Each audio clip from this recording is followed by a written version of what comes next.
Olá, o programa Destaque Portuário está no ar e hoje o nosso convidado, Samir Ked, que está aqui nos prestigiando nos estúdios do Destaque Portuário.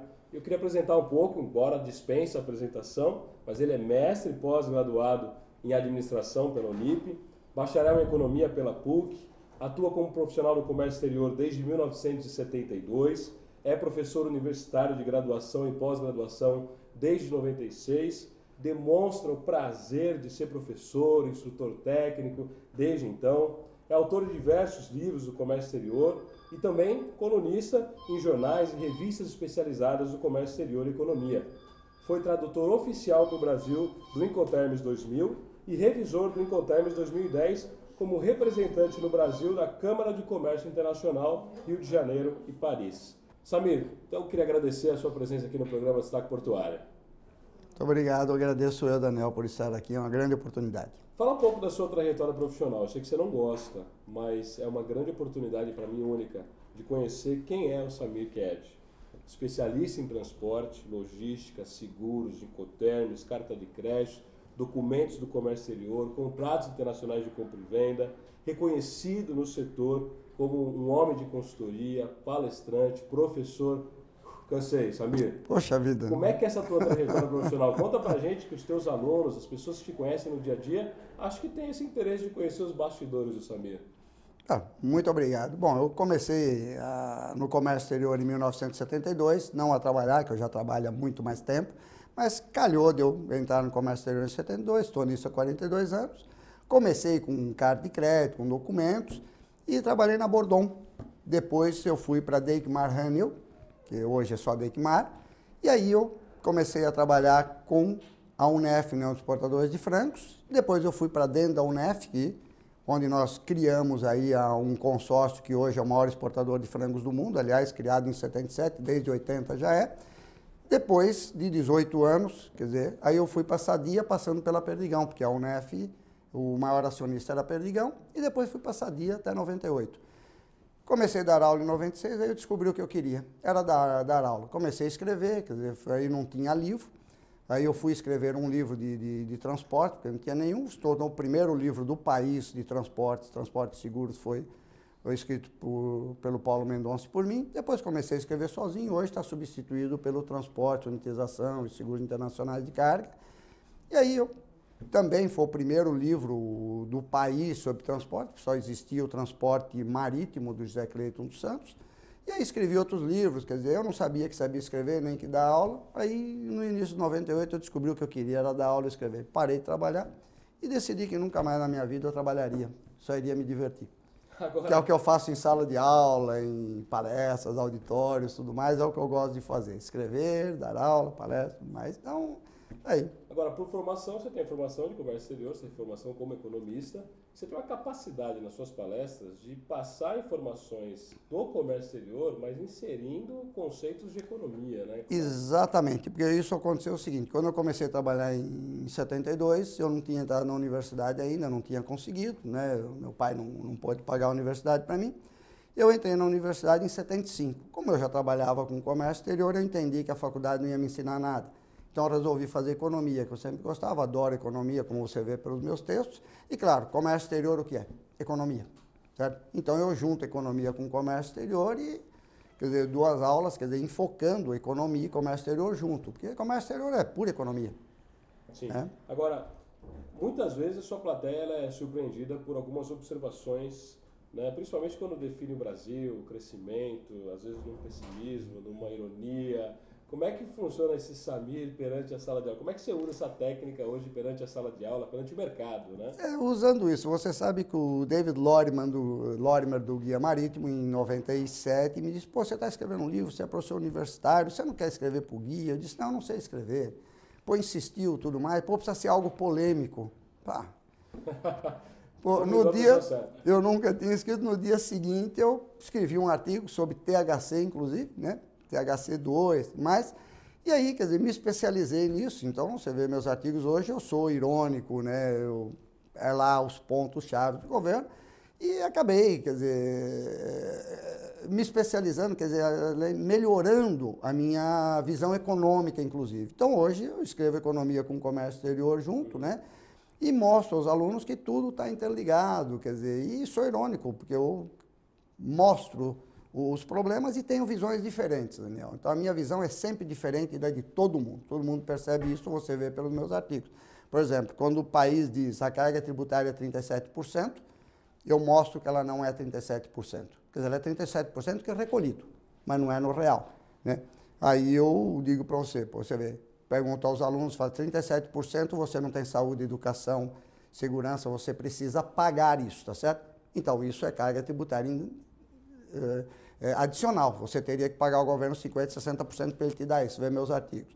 Quando eu digo o transporte rodoviário é o mais caro que existe, muito mais caro que o avião, nos meus artigos você vê que eu mostro que existem os custos invisíveis, que é tudo aquilo que todo mundo vê, e os invisíveis que só eu comecei a ver e escrever em 97, que é os custos, por exemplo, de estrada, que ele paga e não anda e não paga, porque só 1% é pedagiada, não vale. Então, minhas visões são diferentes e todo mundo gosta e vê e coisas, eu mostro coisas que ninguém mostra. Meus artigos mostram isso. É uma visão surpreendente, é uma visão diferente por ser um profissional polêmico ou por ser um profissional preocupado em transmitir a realidade nua e crua? Daniel, por ser um profissional que quer um Brasil melhor. Tá? Eu quero um Brasil melhor, então eu mostro o que é. Quando o governo fica dizendo que a economia cresce, e na realidade não cresce, quando diz que o problema é do mundo, que o mundo não cresce, eu mostro nos meus artigos que nos últimos 30 anos, 33 anos, que o Brasil empacou em 2,4%, na realidade o mundo cresceu. A Coreia era pior do que nós, o que ela é hoje. Os Estados Unidos cresceu, o Chile se tornou isso aí. Então o mundo inteiro, então o governo mente. Então, eu gosto de mostrar a realidade, de mostrar para as pessoas que o problema, né, não é externo, que o problema é interno. Tá? Então, melhorar, mudar o país, tá certo? Porque eu quero um país melhor. Tá? Eu não me conformo com isso que está aí, por isso os meus artigos. E eu acabo sendo polêmico por essas ideias diferentes. Quando todo mundo diz que a carga tributária é 37%, eu digo que é 50%, 60%. Quando diz o aéreo é mais caro, eu digo que é o rodoviário. Eu mostro isso porque eu pesquiso, eu estudo, eu vou lá, você vê pelos meus artigos, eu vou a fundo na coisa. Tá? Vamos falar um pouco sobre um dos seus artigos, que é sobre comércio exterior. Até o tema é uma versão bem curta. Quando começa? Ponto de interrogação. Esse seu artigo, o senhor apresenta sobre as pessoas que militam na área, se sabem perguntar isso, né? Se ela tem noção do que essa atividade representa, e aí o senhor consegue, no seu artigo, demonstrar o pouco percentual de participação do comércio exterior brasileiro no mundo, perante o mercado internacional. Qual foi essa ideia desse artigo? Veja, o artigo porque a gente não se desenvolve. Se você olha, nós somos mais ou menos, eu creio aí, de 3 a 3,5% do PIB mundial, 3 a 3,5% da extensão territorial, de população, e, no entanto, nosso comércio exterior hoje, depois que cresceu muito de 2000 para cá, é 1,3%. Tá? Onde nós não conseguimos nos equiparar com o mundo. Você vê a China, por exemplo, a China em 77, 78, nós exportávamos 12,7 bilhões de dólares e eles 9,7. O ano passado nós exportamos 246 bilhões e eles 2,1 trilhões, certo? Então, hoje eles são 11,1%. Então, o Brasil não se equipara nem ao Brasil, porque em 1950 nós éramos 2,37% da exportação mundial e hoje 1,4%, 1,35%, porque 1,3% é a média da corrente de comércio. Então nós somos um pouco mais da metade e eu quero mudar esse estado de coisa. Como eu digo aos alunos, eu quero mudar o Brasil completamente. Só que está difícil, quanto mais eu rezo, mais assombração aparece, porque as coisas não saem, né? E o Brasil não tem uma visão de comércio exterior. Quando você vê, por exemplo, é uma coisa clara, você vê o governo do FHC, lembra lá atrás? Ele não entendia nada de comércio exterior, na minha opinião, não estava interessado. Então, você nunca teve no país, e eu já cansei de pedir em artigos, um Ministério do Comércio Exterior, tá certo? Ou o que seria o MINSEX, ou o Ministério do Comércio Exterior e Logística, o MINCELOG, tá certo? Então, nós passamos de 12 ministérios lá dos militares para 39, né? Aí com o Alibaba daria os 40. Né? Então, você veja que a gente não tem Ministério de Comércio Exterior. O máximo que o Alcides Tápias fez quando foi ministro foi aumentar o Ministério do Desenvolvimento, Indústria e Comércio, né, para o exterior. Né? Então, o FHC, por exemplo, teve vários ministros. Quem foi? Alcides Tápias, do Bradesco, o José Botafogo Gonçalves, que era diplomata, o Laffer, que era diplomata, o Sérgio Amaral, que era diplomata. Nada contra eles, pessoas ótimas, Sérgio Amaral até conheço, certo? Então, mas não são pessoas de comércio exterior. Aí, quando veio o Lula, você lembra que ele, comércio exterior não era a seara dele, ele não queria não queria muito fazer comércio. Então, nós não temos tradição, tanto que continuamos com isso daí. Então, o governo é grande culpado. Claro, as pessoas, tá certo? Também, porque nós não temos um interesse muito grande das pessoas que trabalham com isso. Eu vi de meus artigos, onde ninguém praticamente sabe nada, tá certo? Onde eu chamo o nosso comércio exterior de lojinha de chinês, aquele 1,99, né? Então, é um conjunto todo. E a pior matriz de transporte, isso, como eu venho dizendo nos artigos, da Via Láctea. Né? Não é nem mais do mundo, tá certo? Você vê que a nossa matriz de transporte é a pior possível. Então, é todo um conjunto. Ninguém parece estar interessado. Vamos falar um pouco daqui da nossa região. O senhor tem um artigo chamado Porto de Santos 2024. Algo futurístico, algo... Como é que foi esse artigo? O senhor até republicou agora recentemente Porto de Santos 2024 novamente. Claro que foi uma paulada que o senhor até chama da demência governamental em declarar 230 milhões de toneladas de carga movimentadas no Porto em 2024. Conta um pouco para a gente desse artigo. Veja, não tem nada de futurista, é apenas uma crítica a algo que não tem o menor sentido. Por exemplo, eu acho que foi em 2010, se não me engano, 2010. Onde eu publiquei o primeiro, Porto de Santos 2024, que como eu comecei dizendo que poderia ser Porto de Santos a demência, certo? Por quê? Porque resolveu-se aqui que em 2024 o Porto de Santos deveria movimentar 230 milhões de toneladas. Eu achei isso uma demência com o que você tem. Né? Então, escrevi de novo, porque eu vejo que a coisa continua tudo mais. E aí alguém me diz, mas dessa época nós passamos de 80 milhões de toneladas, 84, não para 114. Então está chegando lá. Não é essa a questão, tá certo? Na minha opinião, o Santos não tem capacidade para 230 milhões de toneladas. Tem capacidade para 500 milhões de toneladas. Por quê? É só trazer alunos aqui, eu vejo, o porto está sempre vazio. Certo? Se você coloca os terminais para funcionar, se você muda os equipamentos, com equipamento mais moderno, como você tem a Libra, como você tem o Tecon, com o Double Hoist, por exemplo, uma média de 85 movimentos por hora, até 180 movimentos, você tem para 500 milhões. Então não é o porto em si, é o acesso. Você não tem acesso. Você hoje vê aí quando complica um pouco mais, vi do ano passado aí a nossa agricultura, você congestionou o Porto de Santos, tá certo? Então, você precisa de mais acessos. Só que hoje você não consegue construir mais imigrantes. Tá? Então, não é o porto em si, são os acessos, não tem como. Você prejudica hoje a cidade, que como eu disse no artigo, hoje é uma disputa entre o porto e a cidade, e eu não consigo conceber que você tenha um porto que tenha 26% da carga física do país, com um país de 7.500 quilômetros de costa, com mais de 30 portos, tá certo? Então eu acho que precisaria dividir, talvez construir aquele porto de Peruíbe, que o Ike Batista na ocasião queria, e eu fui favorável, escrevi um artigo sobre isso. Então, não é o porto em si, Daniel. O porto em si tem para 500 milhões, na minha opinião, pelo que eu vejo, analiso aí. Então, é você ter acessos, e não dá para a gente ter acesso. Você imagine hoje o que você tem, imagine com 230 milhões sem acesso, sem construir nada. Como é que você vai fazer? Quando o senhor escreveu esse artigo em 2010, estava na casa de uns 93, 94 milhões.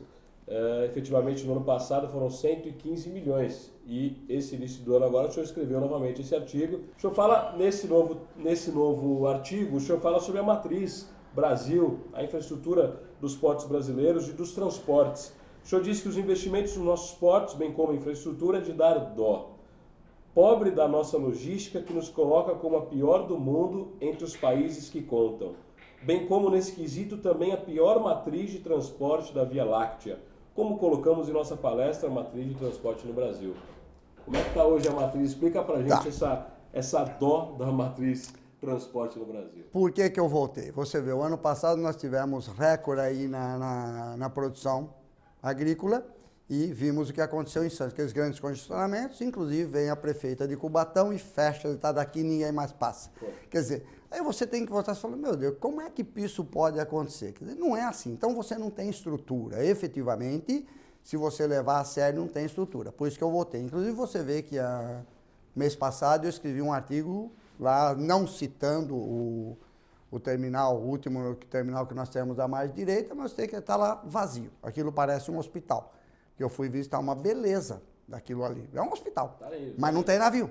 Por quê? Você não tem dragagem, não tem nada. Então, quer dizer, essa é outra das coisas. Você vê que eu citei, que aí você vê a Folha de São Paulo, eu digo a Folha, põe em outros artigos, é que eu assino a Folha, o DCI e tudo mais, se gastou 200 milhões de reais para rebaixar aí, né, para criar aí uma profundidade no porto de 15 metros, e sempre se ouve falar em 17, quer dizer, 4 anos depois passou de 11,4 para 12,4. Então, os grandes navios não entram. Então, eu tinha que voltar a esse tema. Realmente não temos estrutura, não adianta, você investe, tem que diversificar. Tem que passar aí carga para outros portos, tem que dividir, talvez construir mais um porto em São Paulo, Peruíbe, que seria uma boa ideia, aquela do Ike Batista, talvez não mais com ele hoje, né, onde você teria lá 19 metros de profundidade a 3 quilômetros, com 2 pistas, certo? Então, o fato é que eu tinha que voltar porque, na minha opinião, continua não sendo possível você fazer 230 milhões em Santos com essa condição que nós temos aí. Então, quando eu digo, não é o porto em si, o porto, como eu repito, dá para fazer 500 milhões de toneladas, são os acessos. Então, como você teve aquele congestionamento e tudo mais, então eu tinha que voltar e mostrar que nós temos que diversificar. Veja que nós temos hoje uma matriz de transportes que, na minha opinião, é a pior, como eu comecei a escrever agora, da Via Láctea, não acho que nem seja mais do país, né? Então, como é que é a nossa matriz de transporte? 60% no transporte rodoviário, que é terrível, os Estados Unidos, por exemplo, usa 32%, tá certo? E eu sempre digo que o que faz dela muito ruim é que o transporte rodoviário é o transporte mais caro que existe, muito além do avião. E eu explico isso já em artigos e tudo mais, porque o rodoviário tem custos visíveis, que é o veículo, manutenção, tudo aquilo que a gente conhece, e os custos invisíveis. Custos invisíveis é aquele que ninguém vê, e que eu fui ver, escrevo desde 97, que é, por exemplo, não vamos contar as estradas pedagiadas, porque 1% não conta, tá certo? Então, onde você tem, por exemplo, quanto custa uma lata, sei lá, de leite condensado no supermercado? Sei lá, R$3, não sei se é isso aí. E aí, ela custa só isso? Não. Você, que é povo, que é Estado, construiu uma estrada onde o transporte rodoviário anda e não paga por isso. Quem paga é você.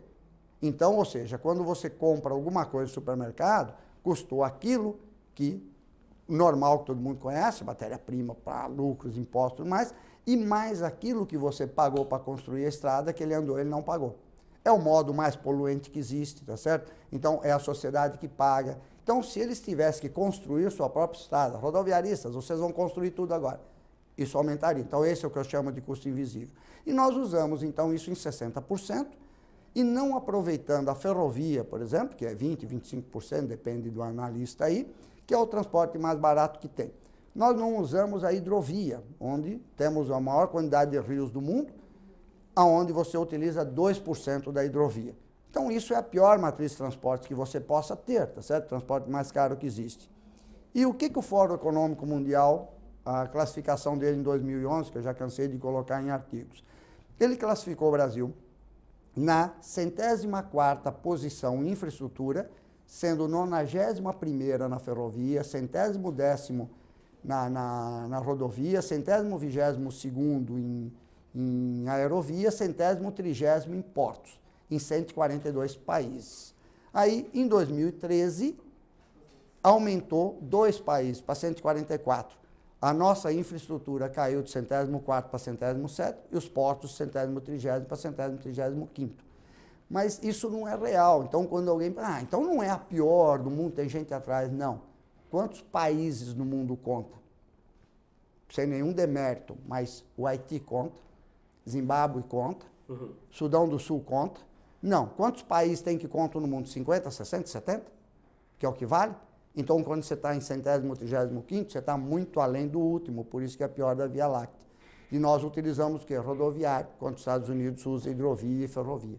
Então, não tem nosso. E, quando eu digo, quando você passa tudo isso, você tem um custo logístico altíssimo, você vai e coloca isso no comércio exterior. E eu mostro aos alunos o mapa mundi, uma coisa que eles não pensam, que ninguém nunca pensa. A nossa localização, Daniel, é a pior possível. Pô, como? Por quê? Porque nós somos uma ilha isolada do mundo. Os grandes mercados estão lá na América do Norte, na Europa, na Ásia. Você pega toda a incompetência interna, custos altíssimos e ainda está longe de tudo. A África está na cara dos dois. A Europa e a Ásia estão um do lado do outro. Qual o custo logístico deles? Então, nós teríamos que ter a melhor logística do planeta, baixíssimo custo, para poder perder no comércio exterior depois. Então, nós não somos competitivos. Isso explica nosso comércio exterior de 1,3%. Até a localização, que é geográfica, essa é a única coisa que não é culpa do governo nesse país. É geográfica, mas a posição é péssima. Senhor Poinil, agora, por mal dos pecados, tivemos a revogação da Lei 8.630 de 93. Diga-se de passagem que é um dos temas que o senhor acompanha, ou o mercado acompanha a sua visão. Né? Uma das poucas coisas que o senhor segue o raciocínio de que foi a pior coisa foi a Lei 8.630 ter sido revogada e substituída, gerando um grande estresse e desentendimento entre todos os atores. Coisas de governo, como sempre nesse país, palavras suas. Tudo o que tínhamos a fazer era alguns ajustes na lei para melhorar pontos que não foram possíveis de serem implementados naquela ocasião ou que estavam defasados nesse momento. Os usuários foram prejudicados com a nova lei dos portos?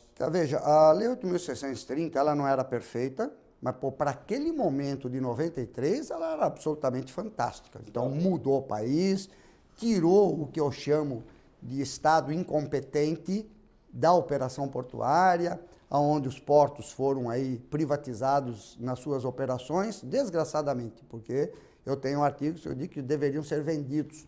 Você pode ter uma quitanda, você pode ter uma loja, você deveria ter um porto também, tá certo? Assim como tem muitos portos privativos. Então devia privatizar de fato, não só a operação. Mas meia privatização é melhor que privatização nenhuma. Então, o que teria que fazer é aperfeiçoar a lei. E a lei não foi aperfeiçoada, certo? Ela ficou, e aí esse governo, como é altamente estatizante, várias empresas estatais já foram criadas, estamos voltando ao tempo dos militares, estatizando, então revoga a lei, quando o que você tinha que fazer nessa lei eram alguns ajustes. Não, mas por que ela foi eliminada? Porque o Estado está botando a mão na economia, e você sabe pelos meus artigos, eu sou avesso ao Estado na economia.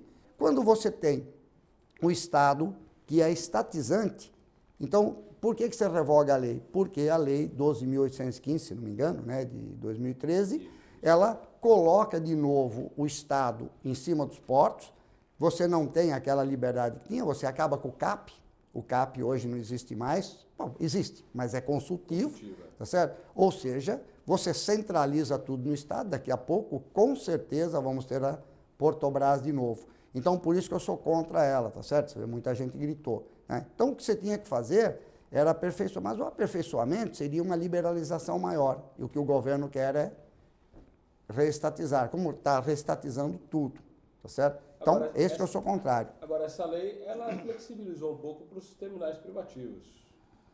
Não, na sua visão, sim ou não? Tá, até sim, mas não adequadamente. Quando eu digo, você poderia fazer isso com a Lei 8.630, aonde você teria o mesmo resultado e um avanço. Quer dizer, o pior dessa lei, quer dizer, é a reestatização.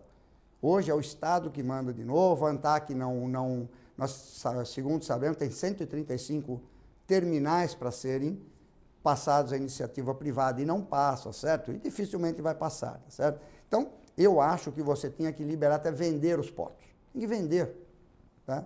O Estado não tem que mandar em portos. Você tem terminais privativos, efetivos, não tem? Então, que se venda tudo. Tá? Deixa a iniciativa privada, que é quem investe e sabe o que precisa investir e quer ter lucro, porque o Estado quer nomear apaniguados, que é isso que a gente tem. Então, quando digo privatizar o governo, seria agir profissionalmente. Por exemplo, na minha opinião, nenhum ministério deveria ter políticos, deveria ter técnicos. Nenhuma empresa estatal deveria ter políticos, deveria ter técnicos. Ou seja, onde você teria os políticos? Na presidência e nas casas legislativas, só. Então, eu preciso de um cara aí, um ministro da economia, é um economista, certo? Eu preciso aí de um ministro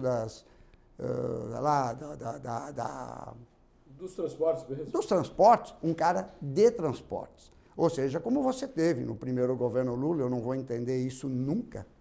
Vou morrer sem entender por que ele nomeou Luiz Fernando Furlan lá na coisa, mas foi o primeiro ministro que a gente teve de fato. Era o maior empresário, um dos maiores empresários do país, o maior de comércio exterior.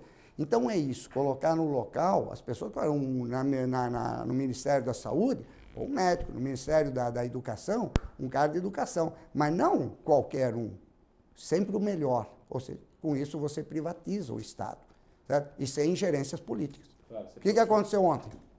Acabou-se de demitir o ministro dos Transportes para poder ter aí alguns segundos a mais de TV com outro partido. Como é que vai funcionar isso? Não funciona. Profissionalizar realmente é... Exato. Então, privatizar é profissionalizar. Claro, claro. Onde os usuários ficam nisso? Como é que o Samir Ked defende a bandeira dos usuários? Porque eles são os maiores prejudicados. Exatamente. Eu defendo essa união dos usuários, já não é de hoje, desde os anos 80, sempre digo, não adianta você brigar com armador, você brigar com terminais sozinho, né? A gente conhece o poder dos terminais, dos armadores, tem que ter união. Então, quando eu escrevi aquilo, você criar uma associação, ou seja, com os armadores você já não tem mais como fazer isso hoje, mas com os terminais portuários você já tem. Então, é criar associações nos estados ou talvez nos portos, porque a união vai fazer a força. Então, eu posso brigar, por exemplo, contra uma THC2, né, em grupo e não sozinho. Então, a gente vê que hoje no estado de São Paulo você tem o COMOS, Comitê dos Usuários dos Portos e Aeroportos de São Paulo, você tem na Bahia a Usuport, no Rio de Janeiro, o André Seixas criou lá o site dos usuários dos portos do Rio de Janeiro. Fazendo barulho no Rio de Janeiro. E muito barulho, nunca vi fazer tanto barulho, parece que é a que mais funciona hoje. E o Agripino, na ocasião, Oswaldo Agripino, me disse, nós estamos criando uma em Santa Catarina, né, que eu não sabia dessa criação de Santa Catarina. E quando eu escrevi, eu também não conhecia o PRJ. Então, quer dizer, essa associação é que vai fazer barulho, como ele tem feito, descobriu que os armadores estrangeiros vêm para cá, não tem nenhuma regulamentação, certo? Então, isso você teria força e não teria, por exemplo, uma THC2 que não faz o menor sentido. Vamos traçando para o final da nossa entrevista, que realmente está muito gostosa, o senhor realmente deslancha os temas para nós com muita facilidade para nós entendermos, para quem está em casa, quem está nos assistindo. Inclusive, esse programa ele tem sido levado para algumas entidades, algumas entidades profissionalizantes. A gente já tem ciência que ele está sendo passado para alunos, dependendo da matéria. Ele tá sendo passado diretamente em algumas casas técnicas, algumas escolas técnicas que estão desenvolvendo aí, proliferando a informação, e para nós é motivo de muito orgulho. Mas vamos falar um pouco sobre os Incoterms. O senhor, como tradutor oficial no Brasil do Incoterms de 2000 e revisor do Incoterms 2010, representando a Câmara de Comércio Internacional aqui no Brasil, o senhor levanta uma bandeira de que o profissional de comércio exterior deve conhecer do Incoterms, que é a principal ferramenta para o desenvolvimento do comércio exterior, mas não conhece. Essa questão do Incoterms é muito interessante. Eu reputo o Incoterms como o instrumento mais importante do mundo em comércio exterior. Porque é a única coisa que você tem que fazer de fato. O que é o Incoterms? International Commercial Terms, ou seja, termos de comércio internacional. É uma padronização mundial feita por uma entidade privada que não é oficial, a CCI, Câmara de Comércio Internacional de Paris, ela tem associados, ela lança coisas do mercado e usa quem quer, mas todas as publicações dela são usadas. Então, quando você vai vender uma mercadoria, é físico, você tem que entregar em algum ponto, tem que retirar em algum ponto. Então, em 1936 saiu a primeira versão do Incoterms, ou seja, padronizando termos. Quando você pega o Incoterms, que é, digamos, FOB Santos, em qualquer parte do mundo, todo mundo sabe o que significa um FOB Santos, FOB Hamburgo e assim por diante, ou seja, a mercadoria colocada dentro do navio, com todos os custos por conta do vendedor até a entrada no navio. Nessa versão nova, que até a anterior era a namorada do navio. A partir daí é problema do comprador. Então, é um conjunto de termos internacionais que você não precisa ficar dizendo, olha, eu vou fazer isso. Não. Venda, sei lá, 10 toneladas de frangos, $1.000 a tonelada, FOB Santos. Todo mundo sabe o que é. Então, esse é um instrumento que não tem como você não utilizar. Todo mundo utiliza. E ninguém sabe. Eu costumo dizer que o Incoterms é um ilustre desconhecido. Todo mundo deveria ter sobre a mesa, e quando eu pergunto isso nas aulas de pós-graduação, que hoje eu só estou dando pós-graduação, então ninguém tem, salvo alguma rara exceção. Então, esse é um instrumento que não é conhecido, que todo mundo utiliza e que tem que ser conhecido, tem que ter sobre a mesa. Então, acaba tornando o nosso comércio exterior no que eu brinco aí de lojinha de chinês, com R$ 1,99, certo? que significa que 1% das pessoas sabe o que fazem, 99% apenas fazem. Então, é comum você, então, pô, o que é custo e frete? Custo e frete é a mercadoria colocada a bordo do navio, cessa a responsabilidade do vendedor, começa do comprador, mas você paga o frete até o porto de Hamburgo, digamos. E todo mundo acha que porque é custo e frete em Hamburgo, o risco do vendedor é até Hamburgo, e não é.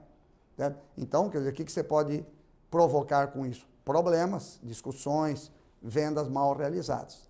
Então, o Incoterms é esse ilustre desconhecido, que, infelizmente, né, eu acho que a coisa que eu mais escrevo, além de portos, é sobre Incoterms. Inclusive, o senhor tem um livro, até agradecer pelo presente, o senhor dá o programa Destaque Portuário aqui, esses 3 livros. O senhor tem a ABC do Comércio Exterior, que é um dos seus principais livros utilizados durante os anos de faculdade e levados para profissionais. Eu, particularmente, uso também. Então, realmente é um livro... Fala um pouco para a gente desse livro, do ABC do Comércio Exterior. O ABC eu escrevi também porque eu tinha um grande problema de ensinar no 4º ano na graduação, coisa que eu deixei de fazer em 2005. Você pega na graduação, ninguém mais está interessado. Eu digo, pô, mas não é meu negócio. Ué, por que é que você entrou? Porque eu não sabia o que era. Então, me surgiu uma oportunidade do Mackenzie de dar introdução ao comércio exterior, eu disse, legal. Então, resolvi que eu iria escrever um livro que abrangeria os 4 anos de faculdade para dar no único semestre um resumo. Então, é o meu único livro não técnico, ou seja, você lê aí, você tem um monte de disciplina, o sujeito sabe o que vai ter na faculdade. Então, no primeiro semestre diz, legal, eu quero, legal, não quero. Então, muda de área. Então, e por sinal, não é técnico, eu sou um técnico, ele é o livro mais vendido meu e da Aduaneiras hoje. E esse de documentos, que acabou de sair agora, Documento no Comércio Exterior e a Carta de Crédito, a 2ª edição. Então, ele é também único, sempre, porque você tem livros de carta de crédito no mercado, mas não tem sobre documentos. Por exemplo, o que é fatura comercial, o que é um certificado sanitário, marítimo, por exemplo, todo mundo conhece o BL, ele tem 20 documentos marítimos, então ele é mais documentos do que carta de crédito. Que é uma fatura comercial, por exemplo, como é que preenche? Então, a gente vê faturas comerciais sendo preenchidas aí, por exemplo, consignatário. Consignatário é coisa de conhecimento marítimo, não é de fatura comercial, que não tem nada a ver, você não endossa uma fatura. Ninguém sabe a diferença entre um packing list, um romaneio de peso, um weight note, um weight list e tudo mais, então a gente explica tudo isso no livro. Então, ele é documentos mesmo, do dia a dia, que também não tem nenhum livro com isso, a não ser um ou outro documento. Mais uma vez, eu queria agradecer a sua presença aqui no nosso programa. Para nós é uma honra e, aproveitando essa oportunidade, passa uma dica aí para os nossos telespectadores, aqueles que militam aqui no Porto de Santos. Que recado o senhor poderia passar para a gente hoje? Muito obrigado, Daniel. Eu realmente espero que tenha aí cumprido a missão.